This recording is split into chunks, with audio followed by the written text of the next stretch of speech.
क्या है? बच्चों, आइए जानते हैं कि इंटरनेट क्या है। सूचना का सुपर हाईवे या फिर इंफॉर्मेशन हाईवे के नाम से भी प्रसिद्ध है। इसके जरिए आप लेटेस्ट फाइनेंशियल न्यूज पा सकते हैं, लाइब्रेरी कैटलॉग को ब्राउज कर सकते हैं, अपने दोस्तों के साथ इंफॉर्मेशन एक्सचेंज कर सकते हैं या एक लाइव राजनीतिक बहस में शामिल हो सकते हैं।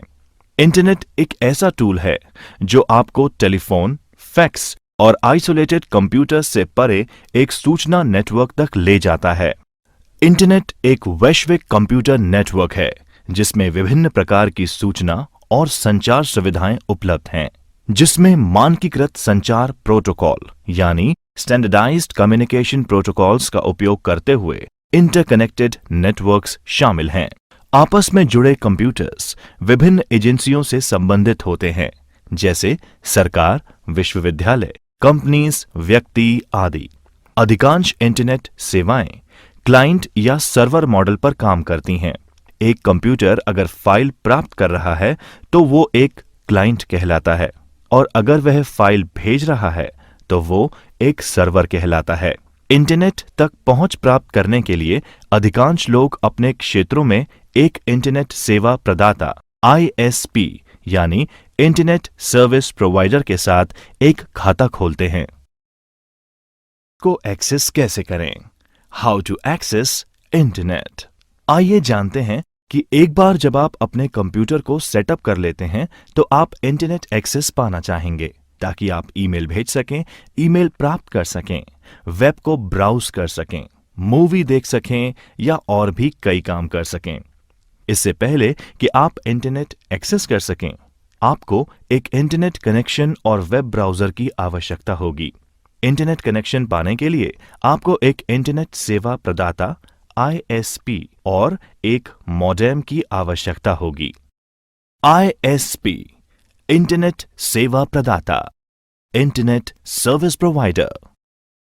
बच्चों, जैसा कि हम जानते हैं, एक इंटरनेट सेवा प्रदाता एक ऐसा संगठन है जो इंटरनेट का उपयोग करने के लिए सेवाएं प्रदान करता है। इंटरनेट सेवा प्रदाताओं को विभिन्न रूपों में व्यवस्थित किया जा सकता है, जैसे commercial, community owned, non profit या प्राइवेटली ओन्ड। आमतौर पर ISP द्वारा प्रदान की जाने वाली इंटरनेट सेवाओं में internet access, internet transit, domain नाम पंजीकरण यानी domain name system, web hosting, usenet सेवा और कोलोकेशन शामिल है। बच्चों, इस अध्याय में हम पढ़ेंगे कि मॉडेम क्या है। मॉडेम एक डिवाइस या प्रोग्राम है जो डेटा ट्रांसमिट करने के लिए एक कंप्यूटर को सक्षम बनाता है। उदाहरण के तौर पर डेटा को टेलीफोन या केबल लाइन पर संचारित किया जा सकता है। कंप्यूटर में जानकारी डिजिटल फॉर्म में संग्रहित की जाती है, जबकि टेलीफोन लाइंस पर इंफॉर्मेशन एनालॉग फॉर्म में संचारित की जाती है। मॉडेम यही काम करता है, डिजिटल इंफॉर्मेशन को एनालॉग इंफॉर्मेशन में एवं एनालॉग इंफॉर्मेशन को डिजिटल इंफॉर्मेशन में चेंज करना। मॉडेम मॉड्यूलेटर, डीमॉड्यूलेटर का संक्षिप्त रूप है। एक मॉडेम एक कंप्यूटर या अन्य डिजिटल डिवाइस से आउटगोइंग डिजिटल सिग्नल को एक copper twisted pair telephone line के लिए एनालॉग सिग्नल में मॉड्यूलेट करता है और आने वाले एनालॉग सिग्नल को डीमॉड्यूलेट करता है और डिजिटल डिवाइस के लिए डिजिटल सिग्नल में इसे परिवर्तित करता है। मॉडेम विभिन्न प्रकार के होते हैं। इंटरनेट से कनेक्ट होना। एक बार जब आप अपने कंप्यूटर को सेटअप कर लेते हैं तो आप इंटरनेट एक्सेस पाना चाहेंगे ताकि आप ईमेल भेज सकें, ईमेल प्राप्त कर सकें, वेब को ब्राउज कर सकें और मूवी देख सकें आदि। इंटरनेट को एक्सेस करने के लिए आपको 3 चीजों की जरूरत होगी: एक इंटरनेट सेवा, एक मॉडेम और एक वेब ब्राउजर। इंटरनेट कनेक्शन सेवा। इंटरनेट सेवा को उपयोग में लेने के लिए सबसे पहले आपको किसी भी सर्विस प्रोवाइडर जिसकी सुविधाएं आपके एरिया में मौजूद हों, उससे इंटरनेट कनेक्शन सर्विस लेने की आवश्यकता होती है। आप अपने मित्रों, संबंधियों और पड़ोसियों से भी बात कर सकते हैं और जान सकते हैं कि वे कौन से ISP की सेवाएं ले रहे हैं। ISP को फाइनल करने से पहले बहुत से फैक्टर्स के बारे में सोचना चाहिए उदाहरण के तौर पर यदि आप ब्रॉडबैंड कनेक्शन लेने का प्लान कर रहे हैं तो आप इंटरनेट सर्विस प्रोवाइडर के पास उपलब्ध बहुत से अलग-अलग प्लान्स के बारे में विचार कर सकते हैं। मुख्य आईएसपीज हैं बीएसएनएल, एयरटेल, टाटा, एमटीएस इत्यादि। बहुत से आईएसपी ऑनलाइन इंटरैक्टिव फॉर्म्स की सुविधा भी प्रदान करते हैं, जिससे आप अपनी आवश्यकता और बजट के अनुसार बेस्ट प्लान चुन सकते हैं। आईएसपी सामान्यतः विभिन्न स्पीड्स के अनुसार प्लान दर्शाते हैं। अगर आप केवल इंटरनेट को ईमेल और सोशल नेटवर्किंग के लिए यूज करना चाहते हैं, तो धीमे गति के इंटरनेट कनेक्शन का भी इस्तेमाल किया जा सकता है। तथापि अगर आप बहुत म्यूजिक और मूवीज डाउनलोड करना चाहते हो, तो आपको तेज गति वाले इंटरनेट स्पीड की आवश्यकता होगी। आपको कुछ रिसर्च कर यह जानने का प्रयत्न करना चाहिए कि अपने क्षेत्र में क्या विकल्प उपलब्ध हैं। अब हम इंटरनेट सेवा के कुछ सामान्य प्रकार की चर्चा करेंगे। ब्रॉडबैंड, ये हाई स्पीड इंटरनेट कनेक्शन आमतौर पर टेलीफोन कंपनीज द्वारा प्रदान किया जाता है, जो आईएसपी के रूप में भी कार्य कर सकते हैं। उपलब्ध सबसे तेज विकल्पों में से एक ब्रॉडबैंड इंटरनेट बड़ी मात्रा में सूचना भेजने के लिए कई डेटा चैनल्स का उपयोग करता है। ब्रॉडबैंड शब्द ब्रॉड बैंडविड्थ के लिए शॉर्ट फॉर्म है। ब्रॉडबैंड इंटरनेट स्पीड उपयोगकर्ताओं को कंप्यूटर के माध्यम से वीडियो कॉन्फ्रेंसिंग, कंप्यूटर पर वॉइस कॉल्स और उच्च गुणवत्ता वाले ऑडियो और वीडियो स्ट्रीमिंग सहित टेक्नोलॉजीज का लाभ लेने देता है। उपलब्ध ब्रॉडबैंड के प्रमुख प्रकार में डीएसएल, केबल, सैटेलाइट और मोबाइल ब्रॉडबैंड शामिल है। ब्रॉडबैंड की गति को सामान्यतः मेगाबिट प्रति सेकंड यानी एमबीपीएस में मापा जाता है। Wifi, wireless Fidelity. Wifi WLAN यानी वायरलेस लोकल एरिया नेटवर्किंग हेतु एक तकनीक है जिसे डिवाइसेस तक संचारित करने के लिए रेडियो फ्रीक्वेंसी की आवश्यकता होती है।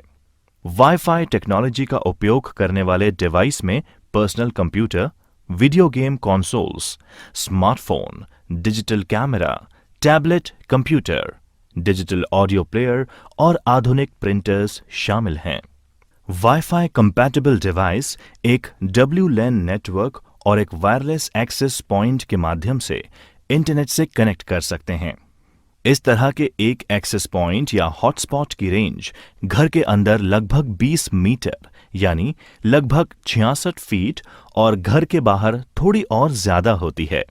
हॉटस्पॉट का कवरेज दीवारों युक्त एक कमरे के बराबर छोटा हो सकता है, जो रेडियो तरंगों को ब्लॉक करता है, या कई ओवरलैपिंग एक्सेस पॉइंट का उपयोग करके कई वर्ग किलोमीटर्स तक की कवरेज भी हो सकती है। कोई भौतिक कनेक्शन नहीं होने पर वायर्ड कनेक्शन की तुलना में ये हमलों के प्रति अधिक संवेदनशील होता है, जैसे Ethernet. DSL, digital subscriber line सेवा एक ब्रॉडबैंड कनेक्शन का प्रयोग करती है, जो इसे डायल-अप से अधिक तेज बनाता है। डीएसएल फोन लाइन के माध्यम से इंटरनेट से कनेक्ट करते हैं, लेकिन इसके लिए आपको घर पर लैंडलाइन होने की आवश्यकता नहीं होती। डायल-अप के विपरीत ये एक बार सेटअप होने के बाद हमेशा कनेक्टेड रहता है और आप इसके साथ फोन लाइन भी इस्तेमाल कर सकते हैं। केबल सेवा केबल टीवी के माध्यम से इंटरनेट से कनेक्ट करती है, यद्यपि इसे पाने के लिए केबल टीवी की जरूरत नहीं है। ये एक ब्रॉडबैंड कनेक्शन का उपयोग करता है और दोनों डायल-अप और डीएसएल सेवा की तुलना में तेज होता है। हालांकि ये उन्हीं स्थानों पर उपलब्ध हो सकता है जहां केबल टीवी होता है। सैटेलाइट उपग्रह, ये कनेक्शन ब्रॉडबैंड का उपयोग करता है, लेकिन इसमें केबल या फोन लाइंस की आवश्यकता नहीं होती। ये पृथ्वी की परिक्रमा कर रहे उपग्रह के माध्यम से इंटरनेट को जोड़ता है। परिणाम स्वरूप ये लगभग दुनिया में कहीं भी इस्तेमाल किया जा सकता है, लेकिन कनेक्शन मौसम की वजह से प्रभावित हो सकता है। एक उपग्रह कनेक्शन थोड़ी देरी से डेटा संचार करता है, इसलिए उपग्रह कनेक्शन उन लोगों के लिए बहुत अच्छा विकल्प नहीं है जो रियल टाइम एप्लीकेशन जैसे गेमिंग या वीडियो कॉन्फ्रेंसिंग का उपयोग करते हैं। मोबाइल फोन कनेक्शन के माध्यम से मोबाइल ऑपरेटर्स द्वारा इंटरनेट सेवाएं प्रदान की जाती हैं। 3G और 4G सेवा का सबसे अधिक मोबाइल फोन और टैबलेट कंप्यूटर के साथ प्रयोग किया जा रहा है। ये आपके मोबाइल फोन या टैबलेट कंप्यूटर को ISP यानी इंटरनेट सर्विस प्रोवाइडर के माध्यम से वायरलेस तरीके से जोड़ता है। यदि आपके पास एक उपकरण है जो 3G या 4G सक्षम है, तो आप इंटरनेट घर के बाहर भी इस्तेमाल कर पाएंगे, तब भी जब वहां कोई वाईफाई कनेक्शन मौजूद नहीं है। उपयोगी जानकारी, यूजफुल टिप्स। मोबाइल ब्रॉडबैंड एक portable modem, mobile phone, USB wireless modem, tablet या अन्य मोबाइल उपकरणों के नेटवर्क के माध्यम से वायरलेस इंटरनेट एक्सेस के लिए प्रयोग में आने वाला एक मार्केटिंग शब्द है। इंट्रानेट। आइए अब हम पढ़ते हैं इंट्रानेट के बारे में। एक इंट्रानेट एक निजी नेटवर्क है जो केवल उस ऑर्गेनाइजेशन के कर्मचारियों के लिए ही सुलभ होता है। आमतौर पर संगठन के इंटरनल IT सिस्टम से जानकारी और सेवाओं की एक विस्तृत श्रृंखला यानी डिटेल्ड लिस्ट संगठन के कर्मचारियों के लिए उपलब्ध होती है एवं ये इंटरनेट पर आम जनता के लिए उपलब्ध नहीं होती। एक इंट्रानेट वेबसाइट किसी भी अन्य वेबसाइट्स की तरह काम करती है, लेकिन एक इंट्रानेट को सिक्योरिटी देने वाला फायरवॉल अनऑथराइज्ड उपयोग को बंद कर देता है। इंटरनेट बनाम intranet. Internet global world wide web है, जबकि इंट्रानेट एक कंपनी का प्राइवेट इंटरनेट है जिसे सिर्फ कंपनी के अंदर इस्तेमाल किया जा सकता है। दोनों TCP/IP प्रोटोकॉल को उपयोग में लेते हैं और साथ में ईमेल और अन्य वर्ल्ड वाइड वेब मानक का इस्तेमाल भी करते हैं। दोनों में मुख्य फर्क यह है कि इंटरनेट का यूजर इंटरनेट पर जा सकता है, लेकिन सुरक्षा कारणों जैसे कंप्यूटर फायरवॉल के कारण इंटरनेट यूजर इंट्रानेट पर नहीं जा सकता। इंट्रानेट बिना इंटरनेट कनेक्शन के भी चल सकता है। इंटरनेट अधिक व्यापक एक बड़ी आबादी में फैला है, सभी वेब आधारित सेवाओं के लिए बेहतर पहुंच प्रदान करता है और इस प्रकार बहुत से उपयोगकर्ताओं के लिए सूटेबल है। इंट्रानेट इंटरनेट का एक अधिक सुरक्षित और प्राइवेटाइज्ड वर्जन है। पूर्ण रूप से एक ऑर्गेनाइजेशन में आंतरिक संचार यानी कम्युनिकेशन के उद्देश्य से बनाया गया इंट्रानेट एक ऐसी व्यवस्था है जो संगठन की संचार व्यवस्था को सुव्यवस्थित बनाए रखता है, जिससे संपूर्ण वर्ष 24 घंटे त्वरित डेटा एक्सचेंज संभव हो पाता है। वेबसाइट खोलना। Opening a website. प्रिय बच्चों, इस अध्याय में हम अध्ययन करेंगे कि एक वेबसाइट या वेब पेज खोलने से पहले उन सिस्टम्स के पीछे की अवधारणा यानी प्रोसेसेस को समझना बहुत महत्वपूर्ण है जो इसे संभव बनाता है। World wide web. World wide web WWW एक ओपन सोर्स इंफॉर्मेशन स्पेस है जहां डॉक्यूमेंट्स एवं बाकी वेब रिसोर्सेज को उनके URL द्वारा पहचाना जाता है। ये डॉक्यूमेंट्स एवं वेब रिसोर्सेज हाइपरटेक्स्ट लिंक द्वारा आपस में जुड़े होते हैं और इंटरनेट के माध्यम से एक्सेस किए जा सकते हैं। वर्ल्ड वाइड वेब WWW का इस्तेमाल कर अरबों लोग इंटरनेट पर इंटरैक्ट करते हैं। एक विशिष्ट पेज को वर्ल्ड वाइड वेब पर वेब पेज के नाम से जाना जाता है। इन वेब पेजेस को एक स्पेशलाइज्ड सॉफ्टवेयर का इस्तेमाल करके जो यूजर की मशीन यानी क्लाइंट्स मशीन पर रन होता है एक्सेस किया जाता है, जिसको वेब ब्राउजर के नाम से जाना जाता है। Web page text, image, video, multimedia components, web navigation feature जैसे हाइपरलिंक्स आदि से मिलकर बने होते हैं।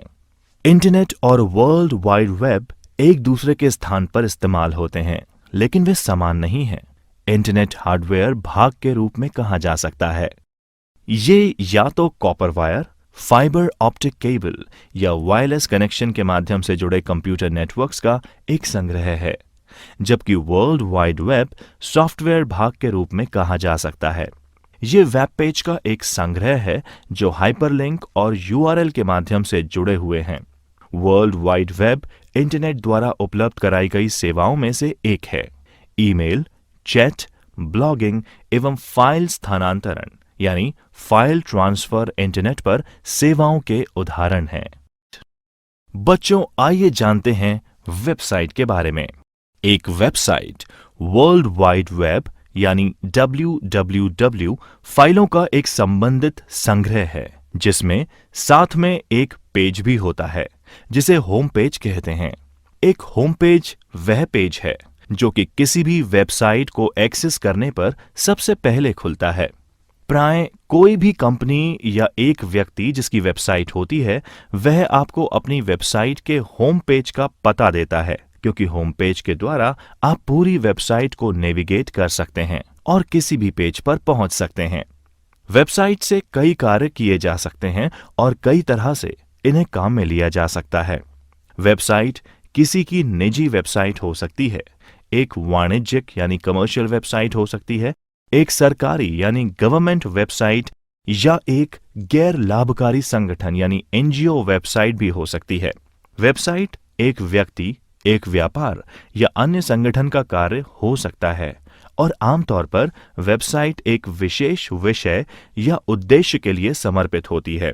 किसी भी वेबसाइट पर किसी अन्य वेबसाइट के लिए एक हाइपरलिंक शामिल किया जा सकता है। वेब पेज को अलग अलग आकार की कंप्यूटर आधारित एवं इंटरनेट सक्षम डिवाइस के द्वारा देखा या एक्सेस किया जा सकता है, जैसे डेस्कटॉप कंप्यूटर, लैपटॉप, पीडीए और मोबाइल फोन। एक वेबसाइट को एक कंप्यूटर सिस्टम पर होस्ट किया जाता है, जिसे वेब सर्वर कहते हैं। इसे HTTP सर्वर भी कहा जा सकता है। वेबसाइट्स को दो व्यापक श्रेणियों यानी कैटेगरीज में विभाजित किया जा सकता है, स्टैटिक और डायनेमिक। स्टैटिक साइट्स की जानकारी स्थिर होती है और यूजर को संवाद की अनुमति नहीं दी जाती, जबकि डायनेमिक साइट वेब 2.0 समुदाय का हिस्सा है और साइट ओनर और साइट फॉलोअर्स के बीच संवाद के लिए अनुमति देती है। Uniform resource locator. आइए पढ़ते हैं यूनिफॉर्म रिसोर्स लोकेटर यानी URL के बारे में। URL को आमतौर पर वेब एड्रेस के रूप में भी जाना जाता है। ये एक वेब रिसोर्स का संदर्भ है जो एक कंप्यूटर नेटवर्क पर उस संसाधन का स्थान दर्शाता है और उस तक पहुंचने के लिए इस्तेमाल किया जाता है। URL वेब पृष्ठों HTTP के संदर्भ के लिए सबसे अधिक उपयोग लिया जाता है, लेकिन ये फाइल ट्रांसफर, मेल टू या डेटाबेस एक्सेस के लिए भी उपयोग किया जाता है। अधिकांश ब्राउज़र वेब पेज के URL को एड्रेस बार में प्रदर्शित करते हैं। URL एक वेबसाइट, फाइल या दस्तावेज का सामान्य प्रारूप में इंटरनेट पता है। इंटरनेट से जुड़े प्रत्येक कंप्यूटर का अपना एक यूनिक URL होता है, जिसके बिना दूसरे कंप्यूटर तक पहुंच नहीं बनाई जा सकती। आमतौर पर एक URL निम्न प्रकार से प्रदर्शित किया जा सकता है। ये एक प्रोटोकॉल यानी HTTP, एक होस्ट नेम, डोमेन नेम और एक फाइल नेम इंगित करता है। TLDs यानी टॉप लेवल डोमेन के कुछ उदाहरण संदर्भ के लिए यहां साझा किए जा रहे हैं।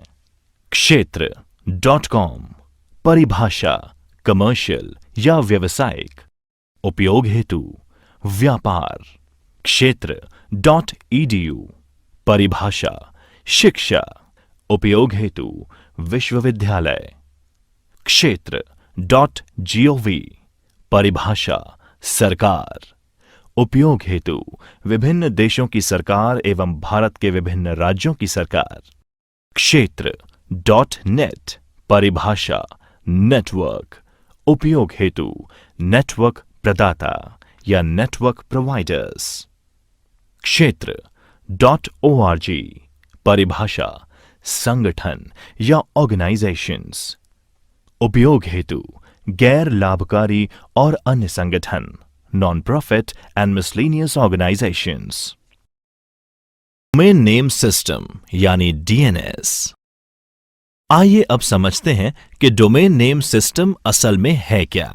Domain name system internet domain नामों का पता लगाने और उनका इंटरनेट प्रोटोकॉल एड्रेस में अनुवाद करने का एक तरीका है। एक डोमेन नाम एक इंटरनेट एड्रेस यानी पते को याद रखने का एक सार्थक और आसान तरीका है। डोमेन नेम सिस्टम कंप्यूटर, सेवाओं या किसी भी इंटरनेट या एक निजी नेटवर्क से जुड़े संसाधन के लिए एक श्रेणीबद्ध वितरित नामकरण प्रणाली है। ये डोमेन नेम्स, जो कि मनुष्य द्वारा आसानी से याद किए जा सकते हैं, को संख्यात्मक आईपी एड्रेस यानी न्यूमेरिकल आईपी एड्रेसेस में परिवर्तित करने का तरीका है, जिसकी आवश्यकता कंप्यूटर सेवाओं एंड डिवाइस के लिए दुनिया भर में होती है। डोमेन नेम सिस्टम सभी इंटरनेट सुविधाओं की सुविधा का एक आवश्यक घटक है, क्योंकि ये इंटरनेट के प्राथमिक निर्देशिका सेवा यानी प्राइमरी डायरेक्टरी सर्विस है। डोमेन नाम अल्फाबेटिक होते हैं, इसलिए याद करने में आसान है। इंटरनेट हालांकि वास्तव में आईपी पतों यानी आईपी एड्रेसेस पर आधारित है। हर बार जब आप एक डोमेन नाम का उपयोग करते हैं, तब डीएनएस सेवा इस डोमेन नेम को एक विशिष्ट आईपी पते में बदल देती है।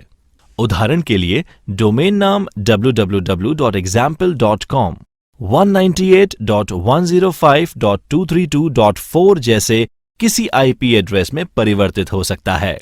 ब्राउज़र एक सॉफ्टवेयर एप्लीकेशन है जो वर्ल्ड वाइड वेब पर कंटेंट लोकेट करने, प्राप्त करने एवं प्रदर्शित करने में उपयोग में आती है, जैसे images, web pages, video contents इत्यादि।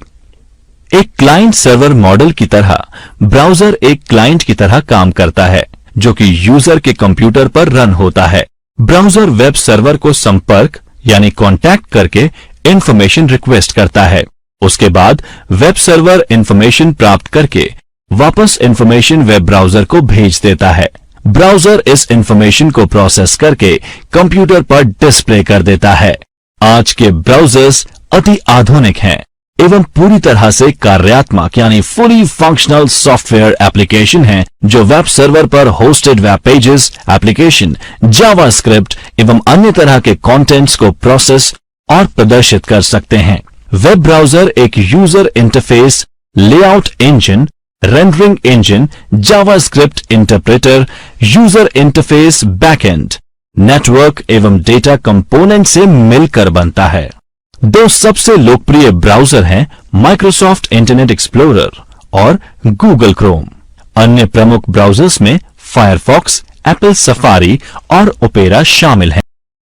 HTTP यानी हाइपरटेक्स्ट ट्रांसफर प्रोटोकॉल वितरित सहयोगी हाइपरमीडिया सूचना प्रणाली के लिए एक एप्लीकेशन प्रोटोकॉल है। HTTP वर्ल्ड वाइड वेब के लिए डेटा संचार का आधार है। हाइपरटेक्स्ट संरचित टेक्स्ट होता है जो तार्किक लिंक यानी हाइपरलिंक का उपयोग करता है। HTTP हाइपरटेक्स्ट का आदान प्रदान या हस्तांतरण करने का प्रोटोकॉल है। क्लाइंट सर्वर कंप्यूटिंग मॉडल में एक अनुरोध प्रतिक्रिया यानी रिक्वेस्ट रिस्पॉन्स प्रोटोकॉल के रूप में HTTP कार्य करता है।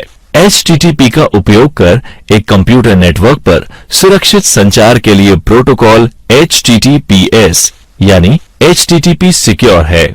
HTTPS का संचार HTTP पर होता है, पर इसमें कनेक्शन ट्रांसपोर्ट लेयर सिक्योरिटी या सिक्योर सॉकेट लेयर द्वारा इनक्रिप्टेड होता है। HTTPS के लिए मुख्य प्रेरणा वेबसाइट के प्रमाणीकरण, गोपनीयता की सुरक्षा और डेटा के आदान प्रदान की अखंडता है। यह विशेष एवं व्यापक रूप से उन इंटरनेट वेबसाइट्स के लिए उपयोग में लिया जाता है जहां पर वित्तीय लेन देन होता है या फिर डेटा को गोपनीय रखने की जरूरत होती है। वेब सर्च करना एक सूचना प्राप्ति का तरीका है।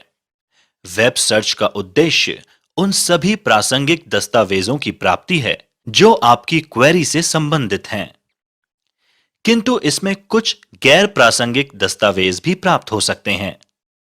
वेब सर्च एक सर्च इंजन के द्वारा ही संभव है। एक वेब सर्च इंजन वह सॉफ्टवेयर है जिसे वर्ल्ड वाइड वेब से संबंधित सूचनाओं को खोजने के लिए बनाया गया है। सर्च रिजल्ट यानी खोजे गए परिणामों को सामान्यतः परिणामों की एक सूची के रूप में प्रस्तुत किया जाता है, जिसे सर्च इंजन रिजल्ट पेज यानी SERP कहा जाता है। सूचना वेब पेज, छवियों और अन्य कई तरह की फाइलों का मिश्रण हो सकता है। कुछ सर्च इंजन डेटाबेस, अथवा ओपन डायरेक्टरीज से भी डेटा माइन यानी डेटा की खोज करते हैं। एक सर्च इंजन वास्तविक समय में निम्नलिखित प्रक्रियाओं को संभालता है: web crawling, web spider, indexing यानी अनुक्रमण, सर्चिंग यानी खोजना। Web crawler. एक वेब क्राउलर वह इंटरनेट बोट है जो वेब अनुक्रमण यानी इंडेक्सिंग के लिए वर्ल्ड वाइड वेब को व्यवस्थित तरीके से ब्राउज करता है। सर्च इंजन वेब क्राउलिंग या स्पाइडर सॉफ्टवेयर्स का उपयोग अपनी वेब कंटेंट यानी सामग्री या दूसरी वेबसाइट की कंटेंट अनुक्रमण को अद्यतन बनाने के लिए करते हैं। वेब क्राउलर विजिट किए गए सभी पृष्ठों की प्रतिलिपि तैयार कर प्रस्तुत कर सकता है, जिसके डाउनलोड किए गए पेजों के बाद में सर्च इंजन द्वारा अनुक्रमित किया जा सकता है, जिसे उपयोगकर्ता और अधिक कुशलता से खोज सकता है। इंडेक्सिंग यानी अनुक्रमण का अर्थ वेब पेज पर पाए गए संबंधित शब्दों और परिभाषित हो सकने वाले टोकनों और उनके डोमेन नेम और HTML फील्ड से जोड़ना है। इनका जोड़ सार्वजनिक डेटाबेस में किया जाता है, जो वेब सर्च क्वेरी के लिए उपलब्ध रहता है। यूजर द्वारा एक शब्द के रूप में भी क्वेरी की जा सकती है। अनुक्रमण यानी इंडेक्स संबंधित सूचनाओं को शीघ्र से शीघ्र खोजने में मदद करता है। आमतौर पर जब कोई यूजर कोई क्वेरी करता है तो वह कुछ शब्दों का समूह होता है। इंडेक्स में निहित तौर पर उन सभी वेबसाइट के नाम होते हैं जहां क्वेरी शब्दों के कीवर्ड होते हैं एवं उन्हें तत्काल या क्षणिक तौर पर इंडेक्स से प्राप्त किया जा सकता है। वास्तविक processing load in web page यानी खोजे गए परिणामों को सूचीबद्ध करने में लगता है। Search engine. सर्च इंजन की उपयोगिता परिणामों की प्रासंगिकता पर निर्भर करती है। उसी शब्द या शब्दांशों से संबंधित जानकारी लाखों वेबसाइटों पर उपलब्ध होती है, लेकिन उनमें से कुछ पेज दूसरों की तुलना में क्वेरी से अधिक प्रासंगिक एवं लोकप्रिय हो सकते हैं। अधिकतर सर्च इंजन परिणामों की रैंकिंग करके सबसे अच्छे परिणामों को सर्च रिजल्ट के रूप में प्रस्तुत करते हैं। कौन सा पेज सबसे ज्यादा मैच करता है, किस क्रम में परिणामों को दिखाया जाना है, यह सुनिश्चित करने की प्रक्रिया हर एक सर्च इंजन में अलग अलग होती है। शोध के अनुसार आज सबसे ज्यादा लोकप्रिय सर्च इंजन जिन्हें इंटरनेट समुदायों द्वारा अत्यधिक काम में लिया जा रहा है वे निम्न हैं: Google, Bing, Yahoo, Google search जिसे सामान्यतः गूगल वेब सर्च या गूगल कहकर संबोधित किया जाता है, गूगल इनकॉर्पोरेशन का एक वेब सर्च इंजन है। यह वर्ल्ड वाइड वेब पर सबसे ज्यादा इस्तेमाल होने वाला सर्च इंजन है, जिसमें हर रोज 30 करोड़ से अधिक सर्च किए जाते हैं। गूगल के सर्च रिजल्ट पेज का ऑर्डर पेज रैंक नामक पेटेंटेड प्रायोरिटी रैंक एल्गोरिथम पर आधारित है। गूगल सर्च का मुख्य उद्देश्य वेब सर्वर पर सार्वजनिक रूप से उपलब्ध दस्तावेजों में शब्दों की खोज करना है, न कि डेटाबेस में उपलब्ध चित्र या डेटा में खोजना। विकिपीडिया। प्रिय बच्चों, आइए जानते हैं विकिपीडिया के बारे में। विकिपीडिया एक फ्री एनसाइक्लोपीडिया है जिसे उन लोगों द्वारा कोलैबोरेटिव रूप में लिखा है जो इसका उपयोग करते हैं। यह एक विशेष प्रकार की वेबसाइट है जो कोलैबोरेशन को आसान बनाने के लिए डिजाइन की गई है, जिसे विकी कहा जाता है। विकी एक सहभागी वेबसाइट है जिसमें कई लेखकों के सतत सहभागी यानी कोलैबोरेटिव कार्य शामिल हैं। विकी वेबसाइट पर उपलब्ध पिछले लेखकों के द्वारा काम किए गए लेख को किसी के द्वारा भी संपादित यानी एडिट करने, हटाने या मॉडिफाई करने की अनुमति देता है। कई लोग प्रति घंटे हजारों परिवर्तन कर लगातार विकिपीडिया में सुधार कर रहे हैं।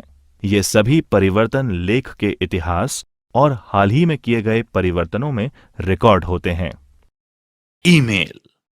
इलेक्ट्रॉनिक मेल को 1983 से ईमेल कहा जाता है। यह एक मैसेज को डिजिटल फॉर्म में एक लेखक से दूसरे या अधिक प्राप्तकर्ताओं तक पहुंचाया जाता है। ईमेल इंटरनेट अथवा कंप्यूटर नेटवर्क द्वारा संचालित होता है। आज का ईमेल सिस्टम स्टोर कर प्रेषित यानी फॉरवर्ड करने वाले प्रारूप यानी स्टोर एंड फॉरवर्ड पर कार्य करता है। ईमेल सर्वर इसे स्वीकार करते हैं, भेजते हैं, पहुंचाते हैं तथा उसको संग्रहित भी रखते हैं। इसके लिए ना तो उपयोगकर्ताओं को और ना ही प्राप्तकर्ता को एक ही साथ ऑनलाइन होना अनिवार्य होता है। इसके लिए उपयोगकर्ता व प्राप्तकर्ता को इतने ही समय तक सर्वर से जुड़ा रहना होता है जब तक कि सूचना भेजी जा सके या प्राप्तकर्ता सर्वर से सूचना प्राप्त कर ले। दोनों का साथ होना कतई आवश्यक नहीं है। इंटरनेट ईमेल सूचना के 3 भाग होते हैं: संदेश, संदेश हेडर और मैसेज बॉडी। संदेश हेडर सूचना को नियंत्रित करता है, जिसमें मुख्य रूप से भेजने वाले का ईमेल पता तथा प्राप्त करने वालों के पते होते हैं। आमतौर पर इसमें वर्णनात्मक जानकारी भी जोड़ दी जाती है, जैसे विषय का हेडर क्षेत्र तथा मैसेज देने की तारीख व समय। लोकप्रिय ईमेल प्लेटफॉर्म्स में जीमेल, याहू मेल, आउटलुक एवं अन्य शामिल हैं। ईमेल का सामान्य फॉर्मेट लोकल पार्ट @डोमेन है। उदाहरण के लिए jsmith@example.org। एक ईमेल एड्रेस में 2 भाग होते हैं। सिंबल से पहले का भाग लोकल पार्ट कहलाता है। लोकल पार्ट मेल बॉक्स के नाम को, जो कि अक्सर यूजर या प्राप्तकर्ता का नाम होता है, जैसे कि jsmith, सिंबल के बाद का भाग डोमेन का नाम यानी मेलबॉक्स के प्रबंधन संबंधित इकाई का नाम होता है, जैसे कि कंपनी का नाम यहां है example.com। हम आगामी भागों में जीमेल के उदाहरणों को बताएंगे। ईमेल एक्सेस करना। How to access electronic mail. आइए जानते हैं कि ईमेल का उपयोग कैसे किया जाए और इसका प्रदर्शन करने के लिए हम जीमेल का उदाहरण लेंगे। ईमेल लिखना तथा भेजना अन्य लोगों को जल्दी जानकारी देने का एक क्विक तथा सरल तरीका है। एक टच बटन के माध्यम से ही आप अपने मित्रों या परिवारों को कहीं भी, विश्व में कहीं से भी समाचार भेज सकते हैं। ये स्टेप्स आपको बताएंगे कि जीमेल खाते यानी जीमेल अकाउंट का इस्तेमाल करते हुए ईमेल कैसे भेजना है। इसके लिए आपको इन चीजों की जरूरत होगी: एक कंप्यूटर में कार्यकारी स्थिति में इंटरनेट कनेक्शन, एक सेटअप किया हुआ ईमेल खाता जिसमें ईमेल भेजने व प्राप्त करने की सुविधा हो। एक ईमेल भेजने के लिए निम्न कदम दर कदम यानी स्टेप बाय स्टेप दिशा निर्देश का पालन करें। ईमेल भेजने के स्टेप्स। स्टेप 1, अपने जीमेल में लॉगिन करें ताकि आप अपने जीमेल खाते के डैशबोर्ड यानी मुख्य पृष्ठ पर पहुंच जाएं। स्टेप 2, कंपोज पर क्लिक करें। स्टेप 3, एक नई रिक्त ईमेल विंडो खुल जाएगी। टू बॉक्स में उस ईमेल पते को टाइप करें जिसे आप मेल भेजना चाहते हो। स्टेप 4, यदि आप किसी अन्य को भी शामिल करना चाहते हैं जिससे कि वे भी आपके संवाद से अवगत रहें, तो आप सीसी यानी प्रतिलिपि या बीसीसी यानी गुप्त प्रतिलिपि का उपयोग कर सकते हैं। सीसी का अर्थ कार्बन कॉपी तथा बीसीसी का अर्थ ब्लाइंड कार्बन कॉपी है। सीसी क्षेत्र में ईमेल पते के जोड़ने का अर्थ यह है कि सूचना की प्रति इस व्यक्ति या व्यक्तियों को भी प्राप्त होगी। किंतु यदि आपने इसे बीसीसी में डाला है तो उक्त ईमेल की एक कॉपी, जिसका पता इसमें आपने भरा है, को भी प्राप्त होगी, लेकिन दूसरे प्राप्तकर्ता उसका ईमेल एड्रेस नहीं देख पाएंगे। स्टेप 5, विषय यानी सब्जेक्ट फील्ड एक शीर्षक की तरह प्राप्तकर्ता को विषय के बारे में जानकारी पाने की अनुमति प्रदान करेगा। विषय फील्ड को खाली भी छोड़ा जा सकता है, परंतु उस दशा में आपको ईमेल को देखने एवं छांटने में समस्या होगी। स्टेप 6, मैसेज फील्ड में मैसेज टाइप करें। इसमें वर्ड डॉक्यूमेंट की तरह ही फॉर्मेट यानी संशोधित करने की सुविधा होती है, जैसे फॉन्ट स्टाइल, रंग और आकार बदलना। आप इसमें बुलेट बिंदु एवं वर्तनी को भी जांच सकते हैं। आप नीचे दिखाए गए मेन्यू में स्वरूपण यानी फॉर्मेटिंग चुन सकते हैं। स्टेप 7, अपना मैसेज ईमेल की बॉडी फील्ड में डालें। स्टेप 8, यदि आप अपनी लिखी ईमेल से संतुष्ट हैं तो कंपोज के नीचे स्थित सेंड बटन पर क्लिक करें। स्टेप 9, भेजा गया ईमेल आपके जीमेल डैशबोर्ड पर भेजे गए मेल फोल्डर में संग्रहित रहेगा। आप अपने माउस सूचक से इनबॉक्स फोल्डर को लिंक यानी जोड़कर इसे वे अन्य फोल्डर को देख सकते हैं। स्टेप 10, आपकी ईमेल अब भेजे जाने के लिए तैयार है, लेकिन इसे सीधे भेजने की बजाय इसे वापस लाने के लिए भी तय कर सकते हैं। जीमेल अपने ड्राफ्ट को स्वचालित रूप से सेव यानी सहेजता है। इसीलिए आप यदि मेल बंद कर देते हैं तो वापस आपकी अधूरी मेल ड्राफ्ट फोल्डर में सेव कर रखी हुई होती है, जिसे आप पूर्ण कर पुनः ड्राफ्ट फोल्डर से लेकर सेंड बटन को क्लिक कर सामान्य तरीके से भेज सकते हैं। उपयोगी वेबसाइट्स राजस्थान में। यूजफुल वेबसाइट्स इन राजस्थान। प्रिय बच्चों, जैसा कि आप सभी को पता है, राजस्थान सरकार और उसके विभागों के लिए विशेष रूप से उपलब्ध कई उपयोगी और इंफॉर्मेटिव वेबसाइट्स हैं। उनमें से कुछ यहां पर समझाई गई हैं। राज्य पोर्टल राजस्थान सरकार, state portal government of Rajasthan. बच्चों, सबसे पहले हम अध्ययन करेंगे राज्य पोर्टल के बारे में। इसके लिए www.rajasthan.gov.in जो राज्य सरकार की मुख्य वेबसाइट है, जिसमें प्रमुख विभागों और संबंधित सेक्शंस के लिंक हैं, उस पर क्लिक करेंगे। स्टेट पोर्टल आम आदमी के लिए इंफॉर्मेटिव और ट्रांजैक्शन संबंधी सरकारी सेवाओं तक आसान और सुविधाजनक पहुंच प्रदान करता है। इसके साथ राजस्थान सरकार इसके माध्यम से किसी भी समय और कहीं भी सभी नागरिक सेवाओं तक पहुंचने के लिए वन स्टॉप विंडो इंटरफेस प्रदान करती है। स्टेट पोर्टल के लाभ।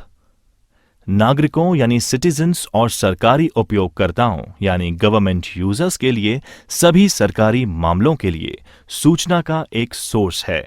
इस पोर्टल पर एक वेब निर्देशिका rajasthan.gov.in/government-web-directory/pages/default.aspx भी है, जिसका इस्तेमाल उपयोगकर्ताओं द्वारा राज्य सरकार के किसी भी विभाग, agency, autonomous body, state assembly, judiciary आदि की वेबसाइट तक पहुंचने के लिए किया जा सकता है।